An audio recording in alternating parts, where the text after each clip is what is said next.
Hello बच्चों, कैसे हो? बढ़िया। आप बढ़िया तो मैं भी बढ़िया। तो देखो बच्चों, आज हमें क्या पढ़ाई करनी है। आज है हमारे पास क्लास 11th का यूनिट नंबर 10 का वीडियो नंबर 28। तो बेटे ये 10वीं यूनिट का 28वां वीडियो है और इससे पहले 27 वीडियो आपको प्लेलिस्ट में भी मिल जाएंगे, नीचे डिस्क्रिप्शन में भी मिल जाएंगे और कुछ समय बाद आई बटन में भी लिंक आ जाएगा, जहां आप यूनिट नंबर 10 को पूरा पढ़ सकते हो, समझ सकते हो और अपने सुंदर से नोट्स बना सकते हो, जो एग्ज़ाम में आपकी बहुत ज़्यादा हेल्प करेंगे। इसी के साथ साथ आपको नीचे डिस्क्रिप्शन में पीडीएफ नोट्स का लिंक भी मिल जाएगा और आप पीडीएफ नोट्स के लिए टेलीग्राम पर भी सर्च कर सकते हो KMD सहारनपुर। तो देखते हैं आज का हमारा टारगेट क्या है। आज बेटे हमें पढ़ना है एस ब्लॉक तत्व के एनसीईआरटी के अभ्यास का भाग नंबर 2। तो हम एस ब्लॉक तत्व वाला जो हमारा चैप्टर है या एस ब्लॉक तत्व वाला जो हमारा यूनिट है उसकी एनसीईआरटी की बुक की एक्सरसाइज हम सॉल्व कर रहे थे और आज हमें स्टार्ट करना है इसका पार्ट नंबर 2 और हम स्टार्ट करेंगे क्वेश्चन नंबर 7 से। ठीक है, तो 6 क्वेश्चन हमने अपनी एनसीईआरटी के अभ्यास के 10वें यूनिट के यानी एस ब्लॉक तत्व के 6 क्वेश्चन हमने सॉल्व कर लिए थे और आज हमें सॉल्व करना है क्वेश्चन नंबर 7वें क्वेश्चन से स्टार्ट करते हैं। तो लिखते हैं क्वेश्चन नंबर 7। 7वां क्वेश्चन देखते हैं क्या है। 7वां क्वेश्चन है, लिथियम किस प्रकार मैग्नीशियम से रासायनिक गुणों में समानता दर्शाता है। लिथियम किस प्रकार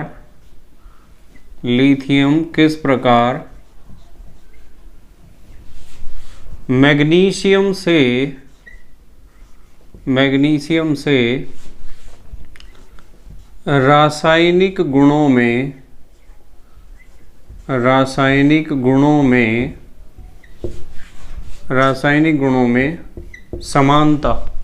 रासायनिक गुणों में समानता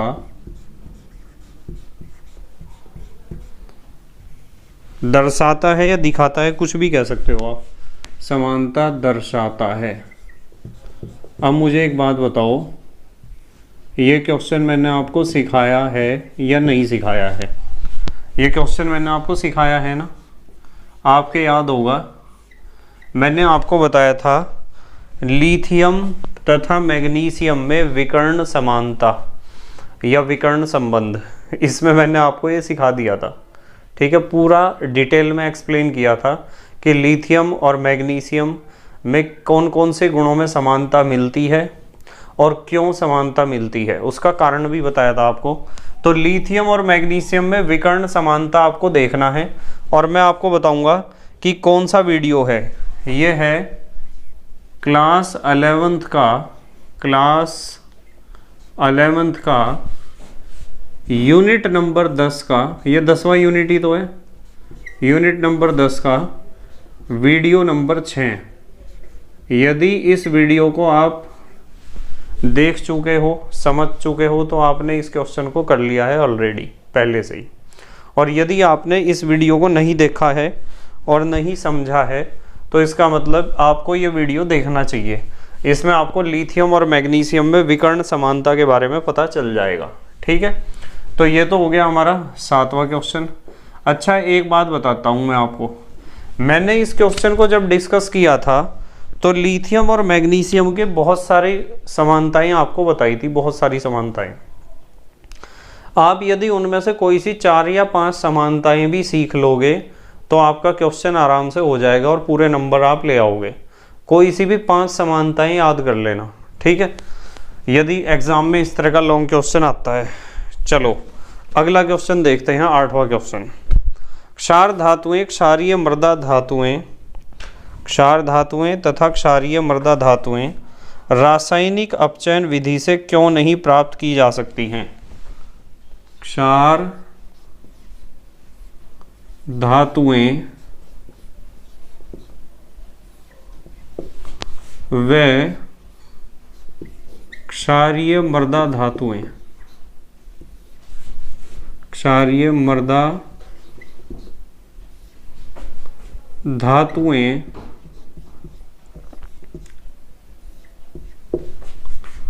रासायनिक अपचयन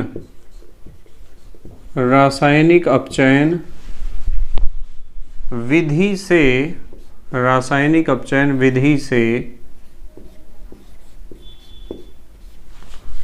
क्यों नहीं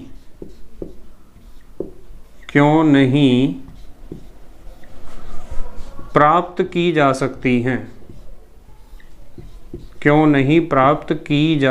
हैं, तो इन्होंने पूछा है कि जो हमारे फर्स्ट ग्रुप की धातुएं हैं यानी क्षार धातुएं और सेकंड ग्रुप की धातुएं हैं यानी क्षारीय मृदा धातुएं, उन्हें प्राप्त करने के लिए आप अपचयन विधि का प्रयोग क्यों नहीं कर सकते हो।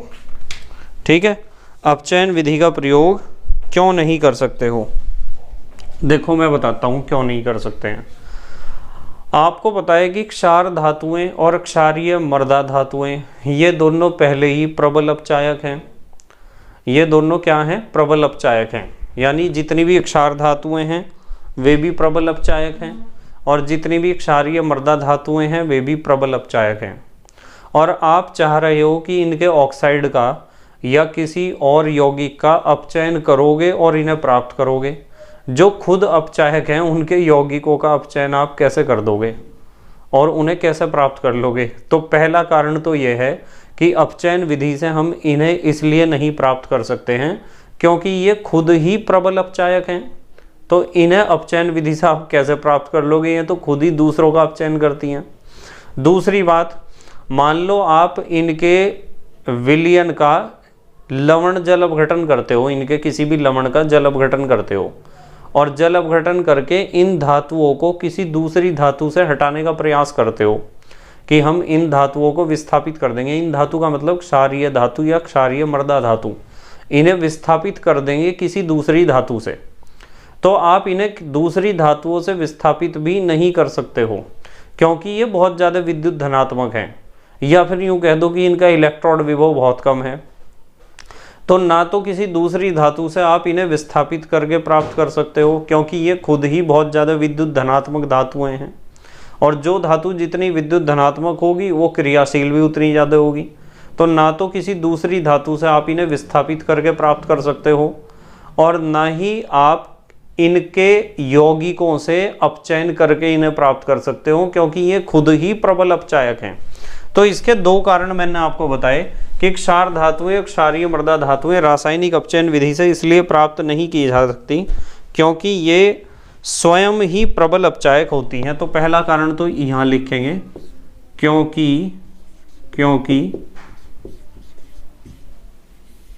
ये स्वयं यानी अपने आप, क्योंकि ये स्वयं ही प्रबल अपचायक होती हैं, क्योंकि ये स्वयं ही प्रबल अपचायक होती हैं। और जो स्वयं प्रबल अपचायक है उसे आप यहां लिख देता हूं मैं, इसलिए इनके यौगिकों से, यौगिक माने जैसे ऑक्साइड, इनके यौगिकों से इनको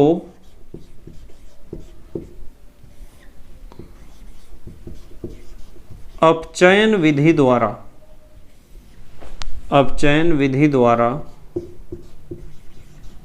इनके यौगिकों से ऐसा करते हैं, चलो ये नहीं लिखते, थोड़ा आसान बनाते हैं इसे।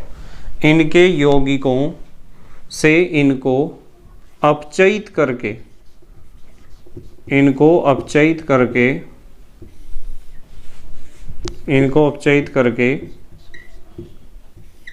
प्राप्त नहीं किया जा सकता है।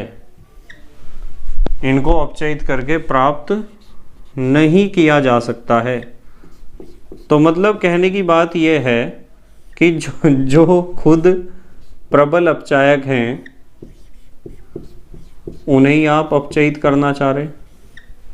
तो प्रबल अपचायक तो दूसरों को अपचयित करते हैं, इन्हें कैसे अपचयित करेंगे हम, ठीक है। और दूसरा कारण मैं बताता हूँ, अभी मैंने बताया दूसरा कारण कि इनकी विद्युत धनात्मकता बहुत ज़्यादा है, बहुत ज़्यादा विद्युत धनात्मक है, इसलिए दूसरी धातुओं से विस्थापित करके भी इन्हें प्राप्त नहीं किया जा सकता है। तो यहाँ हम लिखेंगे क्योंकि ये बहुत अधिक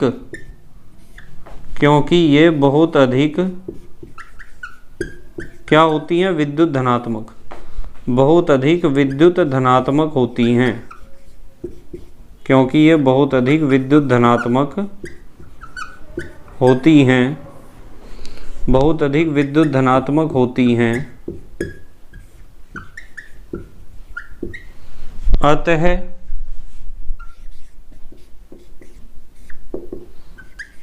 इन्हें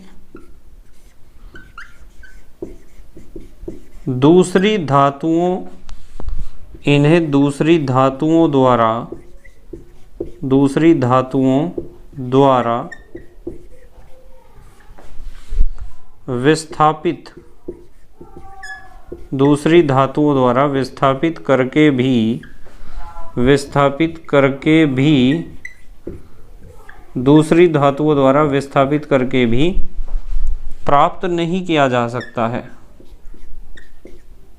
प्राप्त नहीं किया जा सकता है। तो किसी भी तरीके से आप इन्हें प्राप्त नहीं कर सकते हो इन दोनों में से।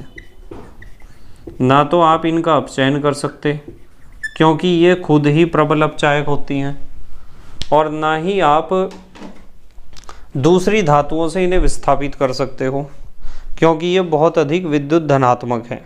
ठीक है, जल्दी से पोज करके लिखो, फिर अगला क्वेश्चन देखते हैं क्या है। क्वेश्चन नंबर 9 देखते हैं, पोज करके लिखो बेटे। लिख लिया? ठीक है, चलो अब देखते हैं क्वेश्चन नंबर 9।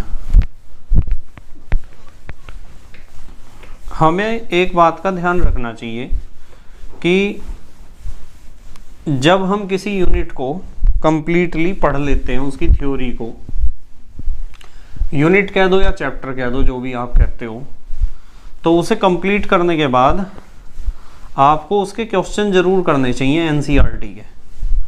एनसीईआरटी के क्वेश्चन करने बहुत ज़रूरी होते हैं, क्योंकि जितने ज़्यादा आप क्वेश्चन करोगे आपके कंसेप्ट उतने ज़्यादा क्लियर होंगे। तो इसलिए एनसीईआरटी के क्वेश्चन तो कर ही लिया करो। यदि आपको इसके अलावा और भी बुक्स हैं आपके पास तो उसमें से भी क्वेश्चन देख लिया करो ज़रूर। ठीक है, पर एनसीईआरटी के क्वेश्चन आपको ज़रूर आने चाहिए, इस चीज़ का ध्यान रखा करो। चलो अगला क्वेश्चन देखते हैं, question number 9। Question number 9 question, इसमें कहा है प्रकाश विद्युत सेल में लिथियम के स्थान पर, प्रकाश विद्युत सेल में लिथियम के स्थान पर पोटेशियम व सीजियम क्यों प्रयुक्त किए जाते हैं? क्यों प्रयुक्त किए जाते हैं? क्यों प्रयुक्त किए जाते हैं? बहुत बढ़िया क्वेश्चन है। हालांकि मैंने आपको ये भी समझा रखा है थ्योरी जब पढ़ाई थी।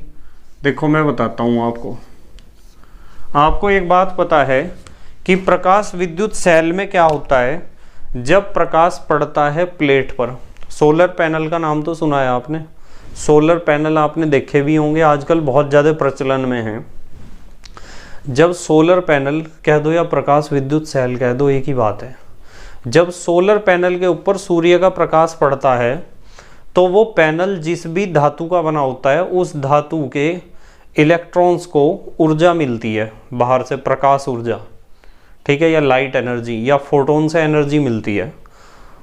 एनर्जी मिलने से क्या होता है कि उसके जो आउटर मोस्ट ऑर्बिट के इलेक्ट्रॉन होते हैं धातु के, वे बाहर निकल जाते हैं और बाहर निकलेंगे तो वे निकल के क्या होंगे, बैटरी को चार्ज करेंगे। जो भी बैटरी आपने यूज कर रखी या जो तार आपने जोड़ रखा है उसमें करंट सप्लाई होगा। तो अच्छा सोलर पैनल या अच्छा प्रकाश विद्युत सेल कौन सा होगा, जिसकी धातु की बाहरी कक्षा से इलेक्ट्रॉन ज़्यादा आसानी से निकल जाएगा। और किस धातु की बाहरी कक्षा से इलेक्ट्रॉन ज़्यादा आसानी से निकल जाएगा, जिस धातु का आयनन विभव या आयनन ऊर्जा या आयनन एंथैल्पी कम होगी, ठीक है, या आयोनाइजेशन एनर्जी या आयोनाइजेशन एंथैल्पी कम होगी। और किसकी आयनन ऊर्जा कम होगी, जिसका साइज बड़ा होगा। तो यदि आप पहले वर्ग में बात करो तो पहले वर्ग में यहाँ लिखा हुआ है लिथियम। कहाँ लिखा हुआ है, ये लिथियम है Li। तो लिथियम तो सबसे ऊपर रखा हुआ है धातुओं में, लिथियम सबसे ऊपर है तो इसका साइज छोटा है। और जब इसका साइज छोटा है तो इसकी बाहरी कक्षा का इलेक्ट्रॉन नाभिक के बहुत पास होगा। और जब बाहरी कक्षा का इलेक्ट्रॉन नाभिक के बहुत पास होगा तो उस इलेक्ट्रॉन को निकालना तो बहुत मुश्किल होगा। इसका मतलब उस इलेक्ट्रॉन को निकालने के लिए तो बहुत ज़्यादा ऊर्जा की आवश्यकता पड़ेगी, और इलेक्ट्रॉन को बाहर निकालने के लिए ज़्यादा ऊर्जा की आवश्यकता पड़ेगी। इसका मतलब लिथियम यदि आपने सोलर पैनल में यूज़ कर लिया तो लिथियम के ऊपर बहुत तेज धूप पड़ेगी, जब जाके उसमें से इलेक्ट्रॉन निकलेंगे, अदरवाइज उसमें से इलेक्ट्रॉन निकलने की ही नहीं है। जबकि आप जब पोटेशियम और सीजियम की बात करते हो तो पोटेशियम और सीजियम लिथियम से नीचे हैं। इसका मतलब इनके साइज बड़े हैं, और जब इनके साइज बड़े हैं, क्योंकि कक्षाएं बड़े ज़्यादा हैं ना इनके पास, तो साइज तो बड़े होंगे ही। और जब इनके परमाणु बड़े बड़े हैं पोटेशियम और सीजियम के, तो इनके आउटर मोस्ट ऑर्बिट का जो इलेक्ट्रॉन है वो नाभिक से ज़्यादा दूर है। और जब आउटर मोस्ट ऑर्बिट का इलेक्ट्रॉन नाभिक से ज़्यादा दूर है तो उस इलेक्ट्रॉन पर नाभिक की पकड़ उतनी मजबूत नहीं है। तो इसलिए इनके बाहरी कक्षा के इलेक्ट्रॉन को निकालने के लिए बहुत कम ऊर्जा की आवश्यकता पड़ेगी। हल्की सी धूप में ही इलेक्ट्रॉन बाहर निकल जाएंगे, यानी इनका आयनन विभव कम है, या आयनन ऊर्जा या आयनन एंथैल्पी या आयोनाइजेशन एनर्जी कुछ भी कह दो, कम है। तो लिथियम के मुकाबले पोटेशियम और सीजियम, इन दोनों की आयनन विभव या आयनन ऊर्जा बहुत कम होता है, इसलिए हम इन्हें प्रयोग करते हैं प्रकाश विद्युत सेल में। क्लियर बात। फोटो इलेक्ट्रिक सेल बनाना है तो लिथियम का यूज़ नहीं करना, क्योंकि लिथियम में से इलेक्ट्रॉन निकलना ही मुश्किल है, इसका साइज छोटा है ना। तो हम यहाँ कारण लिखेंगे, यहाँ कारण लिखते हैं क्योंकि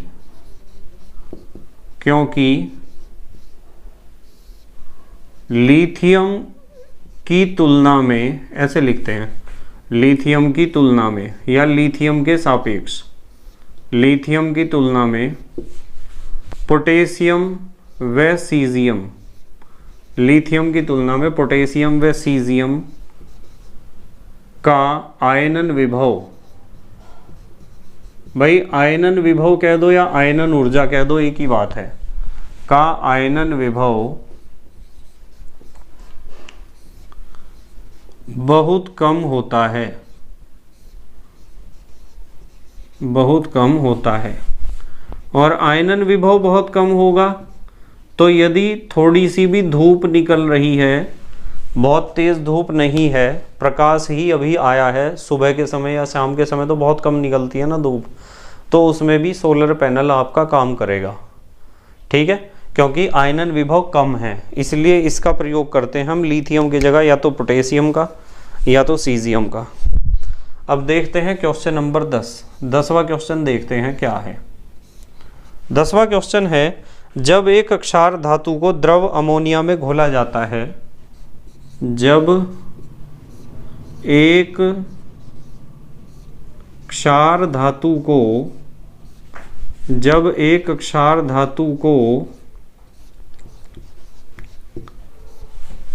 द्रव अमोनिया में घोला जाता है, द्रव अमोनिया में घोला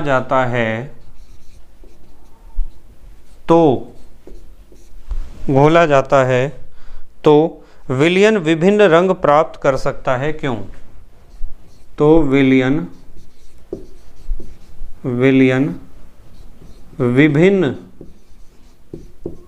विलयन विभिन्न रंग प्राप्त कर सकता है, विभिन्न रंग प्राप्त कर सकता है।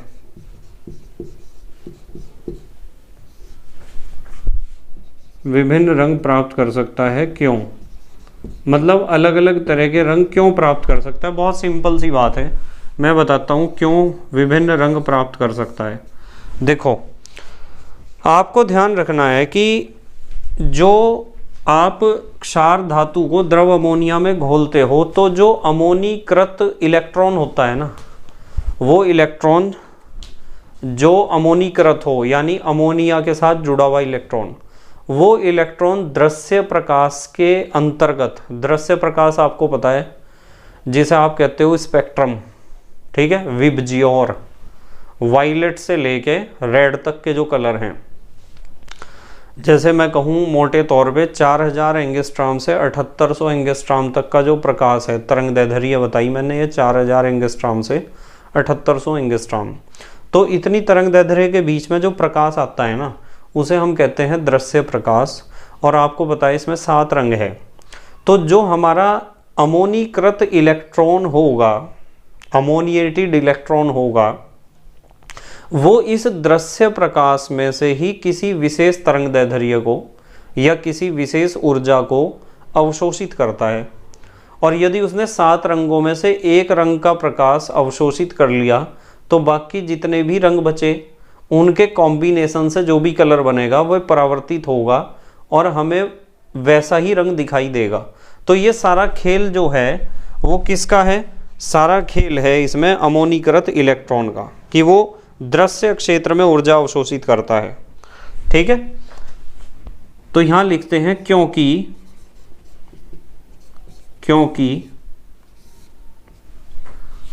अमोनीकृत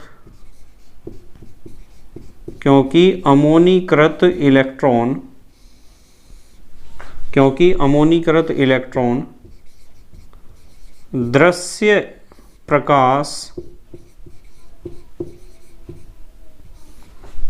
प्रकाश के क्षेत्र में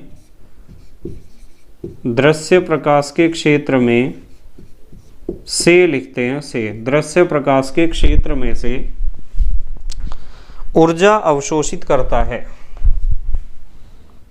या ऐसे लिख दो ऊर्जा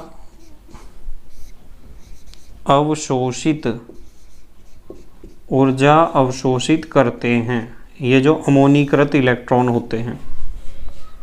और यदि दृश्य प्रकाश में से ऊर्जा अवशोषित करेंगे तो तभी कलरफुल दिखाई देंगे। जैसे मैं कहूँ आपको कि जब आप किसी क्षार धातु को अमोनिया में घोल दोगे, अमोनिया में जल कह दो या आप द्रव अमोनिया कह दो, उसमें घोल दोगे तो लगभग जो सॉल्यूशन हमें मिलेगा ना, उसका कलर होता है, सॉल्यूशन का उसका कलर होता है डार्क ब्लू, गाढ़े नीले रंग का होता है वो, डार्क ब्लू कलर का। उसका कारण यही है कि दृश्य प्रकाश के क्षेत्र में से वो ऊर्जा को या फिर तरंग को या फिर प्रकाश को अवशोषित करता है। कैसे? देखो, मान लो ये हमारे पास क्षार धातु है, मेटल, और ये अमोनिया में हम इसे घोल रहे, X+Y मोल हमारे पास NH3 के हैं। ठीक है, तो क्या होगा, ये NH3 का मतलब यहाँ द्रव अमोनिया है, तो एक तो बनेगा MnH3 M के साथ NH3 के X मोल जुड़ेंगे और इसके ऊपर होगा पॉजिटिव चार्ज, धनायनिक हिस्सा तो ये बनेगा। और एक इलेक्ट्रॉन, यानी ये देखो मेटल का धनायन बनाना जो अमोनिया के X अणुओं के साथ जुड़ा है। अब मेटल के अंदर से इलेक्ट्रॉन तो निकले होंगे, तो वे जो इलेक्ट्रॉन हैं, जो भी निकले इलेक्ट्रॉन, वो एक इलेक्ट्रॉन अमोनिया के Y अणुओं के साथ जुड़ेगा, और जो इलेक्ट्रॉन अमोनिया के अणुओं के साथ जुड़ा होता है उस इलेक्ट्रॉन को ही हम कहते हैं अमोनीकृत इलेक्ट्रॉन। इसे ही कहते हैं हम अमोनीकृत इलेक्ट्रॉन। तो यहाँ प्लस का निशान लगा सकते हो आप यदि लगाना चाहते हो। ये दो चीज़ बनेंगी, एक तो धातु का धनायन जुड़ेगा अमोनिया के अणुओं के साथ, और जो धातु के अंदर से इलेक्ट्रॉन निकला है वो जुड़ेगा अमोनिया के अणुओं के साथ। तो धातु का इलेक्ट्रॉन अमोनिया के अणुओं के साथ जो जुड़ता है उसे ही कहते हैं हम अमोनीकृत इलेक्ट्रॉन, अमोनीकृत इलेक्ट्रॉन। और ये अमोनीकृत इलेक्ट्रॉन जो होता है वो दृश्य प्रकाश में से किसी विशेष तरंगदैर्ध्य या विशेष ऊर्जा या विशेष आवृत्ति को अवशोषित करके उत्तेजित अवस्था में पहुंच जाता है, और जिसे उसने अवशोषित करा उसके बचे हुए जितने भी कलर हैं उन कलर के कॉम्बिनेशन से जो कलर बनता है वो दिखाई देता है हमें। ठीक है, तो जल्दी से पॉज करके लिखेंगे, फिर अगला क्वेश्चन डिस्कस करते हैं हम। अगला क्वेश्चन डिस्कस करते हैं, क्वेश्चन नंबर 11। लिख लिया बेटे? ठीक है, चलो 11वां क्वेश्चन डिस्कस करेंगे। ये जो हमारे एनसीईआरटी के क्वेश्चन होते हैं ना, ये आप जरूर प्रैक्टिस कर लिया करो। जब भी आप किसी यूनिट को पढ़ लेते हो उसके बाद आपको जरूर प्रैक्टिस कर लेनी चाहिए एनसीईआरटी के क्वेश्चंस की। ठीक है, चलो देखते हैं कौन सा क्वेश्चन करना है इस बार हमें। इस बार हमें करना है क्वेश्चन नंबर 11। 11वां क्वेश्चन देखते हैं क्या है। क्वेश्चन नंबर 11, बीई व एमजी ज्वाला को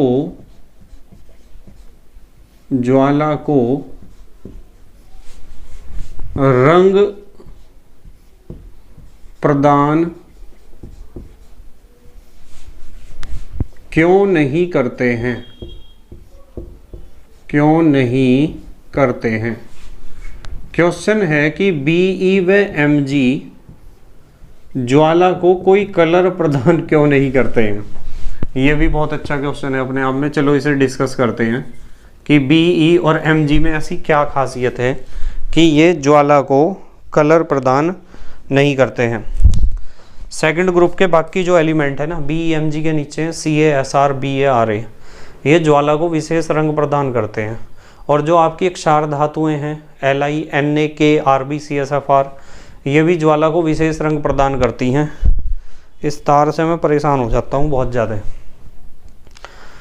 तो ये दोनों कौन कौन है, बीई और एमजी, ये ज्वाला को विशेष रंग प्रदान क्यों नहीं करते हैं? इसका कारण बताता हूँ आपको।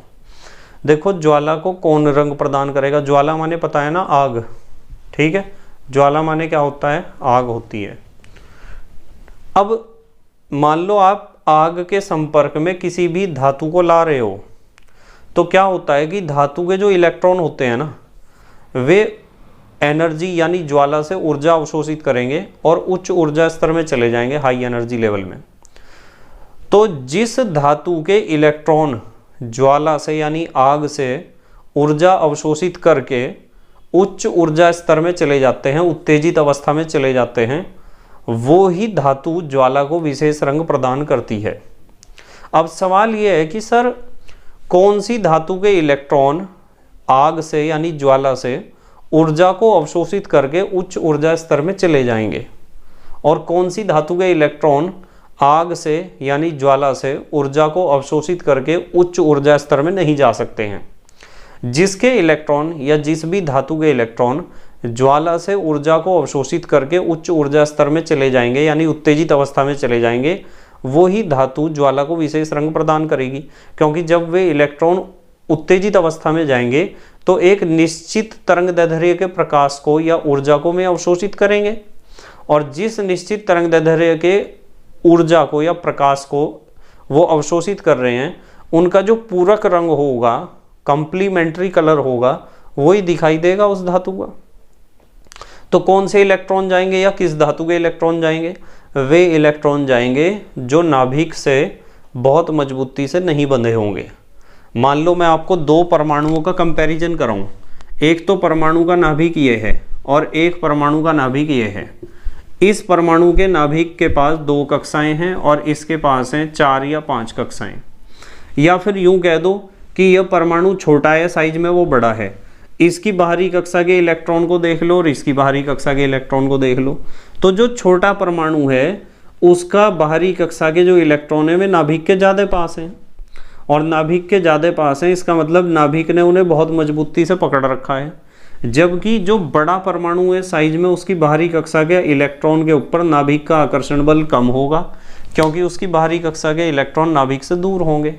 और जब आकर्षण बल कम है तो इन इलेक्ट्रॉनों पर नाभिक की पकड़ कमजोर है। तो जो परमाणु साइज में बड़ा होगा उसके इलेक्ट्रॉन्स पर नाभिक की पकड़ कमजोर होगी, और जब नाभिक की पकड़ कमजोर होगी तो वे इलेक्ट्रॉन ज्वाला से या बुनसन ज्वाला से एनर्जी लेकर उत्तेजित अवस्था में आसानी से जा सकते हैं, क्योंकि इन इलेक्ट्रॉनों पर नाभिक की पकड़ कमजोर है। नाभिक पर वे उतनी मजबूती से नहीं बंधे हुए हैं। और जो छोटा सा परमाणु होगा ना, उसके इलेक्ट्रॉन तो नाभिक के पास होंगे, और नाभिक द्वारा या नाभिक पर या नाभिक उन्हें बहुत मजबूती से पकड़ के रखेगा। तो बुनसन ज्वाला इन्हें इतनी ऊर्जा नहीं दे पाएगी, या इन्हें जितनी ऊर्जा चाहिए उत्तेजित होने के लिए उतनी ऊर्जा बुनसन ज्वाला से नहीं मिलेगी। इसलिए ये इलेक्ट्रॉन जो साइज में छोटा परमाणु है उसके इलेक्ट्रॉन उत्तेजित अवस्था में नहीं जा पाएंगे। और जब उसके इलेक्ट्रॉन उत्तेजित अवस्था में नहीं गए तो फिर ना तो उसने किसी विशेष तरंगदैर्ध्य को अवशोषित करा, और ना ही उसने परावर्तित करा, और ना ही वो लो एनर्जी लेवल में आते हुए एनर्जी को रिलीज करेगा। तो ना तो वो अवशोषित कर रहा, ना तो वो उत्सर्जित कर रहा, ना तो वो परावर्तित कर रहा। तो वो ज्वाला को रंग क्यों देगा भाई? वो तो देने का ही नहीं ज्वाला को, सीधी सादी बात है बिल्कुल। तो इसका मतलब साफ है कि हमारा क्वेश्चन है BE व MG ज्वाला को रंग प्रदान क्यों नहीं करते हैं। ठीक है, साफ बात है, इसलिए नहीं करते होंगे क्योंकि इनका आकार क्या होता है? छोटा। और जब इनका आकार छोटा है तो इनके इलेक्ट्रॉन नाभिक से मजबूती से बंधे हुए होंगे। तो पहले इसे लिख देते हैं, क्योंकि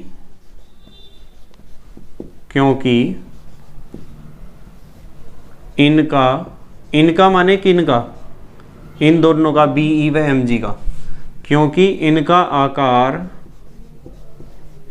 आकार छोटा होने के कारण भाई वर्ग में ऊपर ही तो रखे हुए हैं, BE MG CA SR BAR, ऊपर वाले तो छोटे ही होते हैं तत्व। क्योंकि इनका आकार छोटा होने के कारण इनके इलेक्ट्रॉन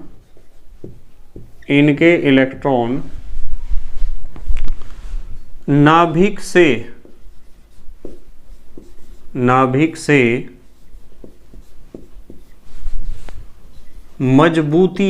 मजबूती कह दो या प्रबलता कह दो, एक ही बात है, मजबूती से बंधे होते हैं।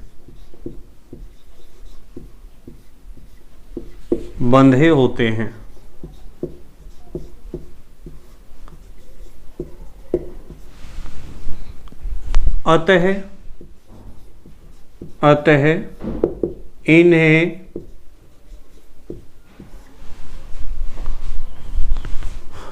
बुनसन ज्वाला से, जो आप बर्नर के ऊपर, जिसके ऊपर आप इन्हें जला रहे या फिर इन्हें गर्म कर रहे, अतः इन्हें बुनसन ज्वाला से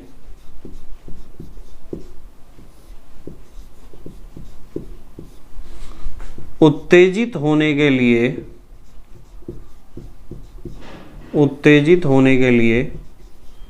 बुनसन ज्वाला से उत्तेजित होने के लिए पर्याप्त, यानी जितनी ऊर्जा चाहिए, ज़्यादा ऊर्जा चाहिए ना मजबूती से बंधे हुए, पर्याप्त ऊर्जा नहीं मिल पाती है।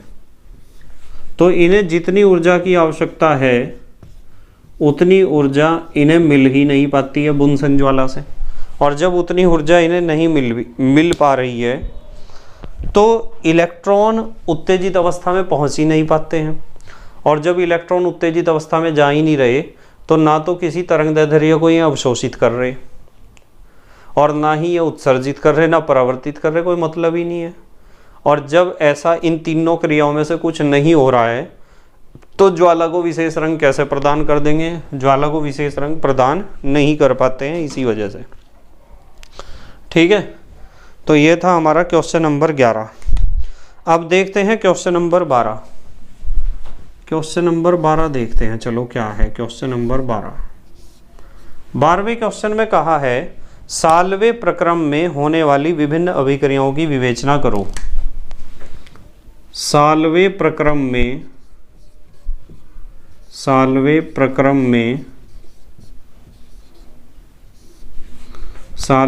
होने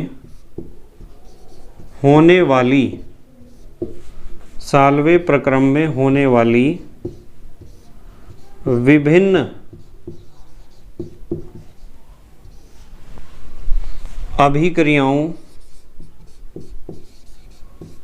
विभिन्न अभिक्रियाओं साल्वें प्रक्रम में होने वाली विभिन्न अभिक्रियाओं की विवेचना कीजिए। भाई एक बात बताओ मुझे, साल्वे प्रोसेस तो सिखा रखा है मैंने पूरा। Solvay process, Solvay ammonia soda विधि, सोडियम कार्बोनेट बनाने की सिखा रखी है ना पूरी। उसमें कौन कौन से रिएक्शन होते हैं वो पूछ रहे हैं। एक काम करो, पॉज करके लिखो, फिर मैं अगले पन्ने पर आपको करवाता हूँ, अगले पेज पर पॉज करके लिख लो पहले। इस पे इतने पे आएंगी नहीं, सारी रिएक्शन आ नहीं पाएंगी। लिख लो बेटे, लिख लिया? ठीक है। तो हमें जो साल्वे अमोनिया सोडा विधि हमने पढ़ी थी, सोडियम कार्बोनेट बनाने का मेथड था ना वो, औद्योगिक निर्माण सोडियम कार्बोनेट का। तो उस प्रोसेस में हमें ये देखना है कि कौन कौन सी केमिकल रिएक्शन होती हैं। वैसे तो मैंने सारी सिखाई रखी है आपको केमिकल रिएक्शन, पर फिर भी यदि इस तरह का क्वेश्चन आ जाता है तो आप किस तरह उसका आंसर दोगे। आप अलग अलग पार्ट की रिएक्शंस दिखा देना बस, कि कौन कौन से पार्ट में कौन कौन सी रिएक्शन होती हैं। ठीक है, चलो देखते हैं कौन कौन सी रिएक्शन होती हैं। हमारे पास है साल्वे प्रक्रम, यहाँ से लिखते हैं। चलो इसका आंसर यहाँ से आंसर लिखेंगे इसका, साल्वे प्रोसेस का। देखो इसमें सबसे पहले तो मैं बताता हूँ आपको कार्बोनेटिंग कक्ष। सबसे पहले बात करेंगे कार्बोनेटिंग कक्ष की। ठीक है, कार्बोनेटिंग कक्ष कह दो या कार्बोनेटिंग टावर कह दो। तो कार्बोनेटिंग कक्ष में कौन कौन से रिएक्शन होते हैं सिखाए थे ना। कार्बोनेटिंग कक्ष में क्या होता है कि आपके पास नमक का घोल है और अमोनिया हम प्रवाहित कर रहे थे पहले में ही। अमोनिया में ब्राइन था ना भाई, अमोनिया में ब्राइन तो ये हो गया, चलो इतना ये हो गया नमक का पानी में घोल, और अमोनिया प्रवाहित करी, अमोनिया में ब्राइन बन गया। और कार्बोनेटिंग कक्ष में हमने प्रवाहित करी CO2 गैस। तो CO2 गैस प्रवाहित करने से क्या होता है, एक तो हमारे पास सोडियम बाइकार्बोनेट बनता है, सोडियम बाइकार्बोनेट इसका अवक्षेप बनता है, और साथ में हमारे पास बनता है अमोनियम क्लोराइड। वैसे तो रिएक्शन में मैंने आपको अमोनियम बाइकार्बोनेट भी सिखा रखा है, 3 चीज़ें सिखा रखी हैं कि 3 चीज़ निकलेंगी, पर आप एग्जाम में इसे लिख सकते हो यदि इस तरह का क्वेश्चन आता है कि ये तो नमक का घोल है ब्राइन, अमोनिया में है CO2 गैस हमने कार्बोनेटिंग कक्ष में प्रवाहित करी, तो हमें सोडियम बाइकार्बोनेट का अवक्षेप मिल जाएगा और साथ में मिल जाएगा अमोनियम क्लोराइड। फिर आपने क्या करा था कि ये जो सोडियम बाइकार्बोनेट का अवक्षेप था इसे आपने छान लिया था, निर्वात फिल्टर से इसे अलग कर लिया था, और अलग करके गर्म किया था, जिस क्रिया को मैंने कहा था निस्तापन। क्या कहा था? निस्तापन। निस्तापन में आपको क्या करना था कि निस्तापन में ये जो सोडियम बाइकार्बोनेट के अवक्षेप हैं, यहाँ लिखते हैं सोडियम बाइकार्बोनेट, इसके अवक्षेपों को आपने इकट्ठा करके गर्म करना था। आपने इसे क्या करना था? गर्म। तो जब आप गर्म कर रहे थे तो इतनी चीज़ निकल जाती है इसमें से, इतनी चीज़ देखो Na2CO3, सोडियम कार्बोनेट तो एक बन गया Na2CO3 प्लस H2O, H2CO3 नहीं लिखना है, H2O प्लस CO2, यही तो समझाया था, H2O प्लस CO2। तो ये होता है किसमें? निस्तापन में। निस्तापन के बाद मैंने आपको सिखाया था कि एक चूना भट्टी भी होती है, नंबर 3 लिखते हैं, एक होती है चूना भट्टी। चूना भट्टी कह दो या चूने की भट्टी कह दो, एक ही बात है। और चूना भट्टी में मैंने आपको सिखाया था कि उसमें हम डालते हैं चूना पत्थर CaCO3, और कैल्शियम कार्बोनेट कह दो या चूना पत्थर डाल के गर्म करते हैं तो उससे बनता है CaO कैल्शियम ऑक्साइड यानी बिना बुझा चूना, और CO2 कार्बन डाइऑक्साइड गैस। ये CO2 गैस तो हम प्रवाहित करते हैं, कहाँ भेजते हैं, कार्बोनेटिंग कक्ष में, यहाँ कार्बोनेटिंग कक्ष में। और कैल्शियम ऑक्साइड में मिलाते रहते हैं, नीचे बर्तन रख रखा था एक, कैल्शियम ऑक्साइड में मिलाते रहते हैं पानी। ये कैल्शियम ऑक्साइड है, इसे आप पानी में डालते रहो, HOH पानी मिलाते रहो इसमें। और ऐसा करने से क्या होता है, मैंने सिखाया था, एक तो OH ये है और एक ये है, ये बन जाएगा कैल्शियम हाइड्रोक्साइड CaOH का होल ट्वाइस, या बुझा हुआ चूना। इस बुझे हुए चूने को हम भेजते हैं अमोनिया पुनः प्राप्ति कक्ष में। तो ये भी लिख देता हूँ, चलो नंबर 4 ये वाली रिएक्शन भी लिख लेना, अमोनिया पुनः प्राप्ति। अमोनिया पुनः प्राप्ति कक्ष में आप क्या भेज रहे थे, एक तो कार्बोनेटिंग कक्ष कहाँ है, ये रहा, इससे प्राप्त NH4Cl, तो एक तो आप NH4Cl भेज रहे थे, अमोनियम क्लोराइड।